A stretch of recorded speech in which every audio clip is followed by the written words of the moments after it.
Yo, ito may i-review tayong isang cup. Yan, Cavite Cup, Cavite Hustler. Yan, yung sticker niya. Yan yung to sa tropa. Cavite Hustler. Siya natin to. I-review natin to. Yan. Arc siya, no? Arch or arc. Ayun ko anong tawag dyan. Sige natin to. Yan na. So, na-review ko na to sa mga Cavite Cup ko. Kaso, iisa-isahin natin lahat ng Cavite Cup ko. Yan.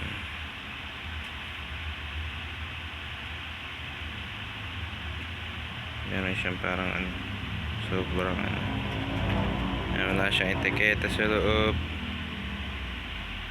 Green underbrim, 8 stitches. Ayan siya, Cavite Hustler. May dumi-dumi na dito. Dalawa to yung binili ko. Yung isa binenta ko. Ito yung ay kapatid na John Chris, paano na ito kung makita, John A. Christopher. Yan yung may-ari ng naggawa ng cup na to. Cavite Hustler. Review natin isa-isa to, mga cup dito, kasi gagawa ko ng playlist nila. Yan. Cavite Hustler, solid.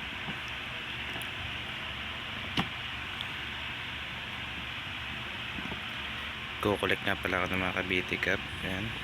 Dati mamura lang ng Cavite Cup. Yan, umabot na ng 600 pataas eh. Hindi masyado mataas na yun. Kasi makuha lang ako ng mga ganong kataas na price na cup kapag alam kong tataas talaga yung halaga niya. Ito hindi naman tataas halaga na ito. Ito nakuha ko lang to ng 250. Yan, dalawa 500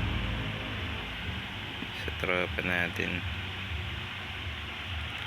Ito pa yung mga iba nating i-review. Yan, tuma tayo sa Hustler, Cavite Hustler. Yan. Raider Arcs yung pinagayahan nila dito, kasi yung Raiders na silver, yan ganyan yung nila pinagayahan. Okay, goods na to. Alright.